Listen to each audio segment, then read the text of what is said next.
সেলিম, মান অভিমান সবার আছে, তাই বলে তুমি তোমার পরিবারকে ভেবে কষ্ট দিতে পারো না। না না, আমরা তোর কেউ হই না। ওর কাছে ওর জেদটাই বড়। ও অনেক বড় হয়ে গেছে, ওকে কত কষ্ট করে মানুষ করেছি। নিজের যতই কষ্ট হোক, তোকে একটা খড় ভেঙে দুটো করতে বলিনি। জানিস তো, আমি এখন বুঝতে পারছি আমি যাকে সব থেকে ভালোবেসেছি তার কাছে আমার কোনো দাম নেই। ও যাবে না রে, চল। ভাই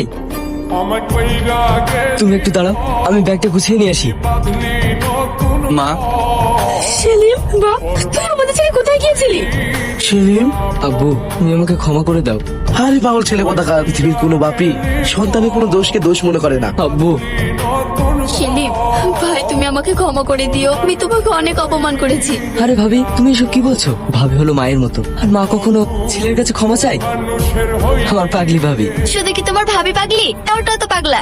শোনো, আমার ভাইয়ের এবার একটা গলায় দড়ি পরিয়ে দাও, তাহলে তার কোথাও পালাতে পারবে না। হ্যাঁ, সে দড়ি আমার রেডি করাই আছে। কি বলছিস তুই? আমি ঠিকই বলছি, কালকে তোমরা সবাই রেডি থেকো, আমি এক জায়গায় নিয়ে যাব। সবই তো শুনলেন, এবার আপনাদের মতামতটা বলুন।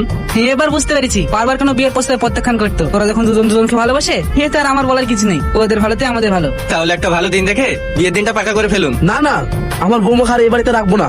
আজকে বিয়ে দিয়ে ওকে আমাদের বাড়ি নিয়ে চলে যাবো। অবশ্যই আপনার বৌমা আজ নিয়ে যাবেন না দুদিন পর নিয়ে যাবেন, সেটা আপনার ব্যাপার। আলি যা বাপ, আব্দুল কাজী গিয়ে ডেকে নিয়ে আয়। ঠিক আছে আব্বা।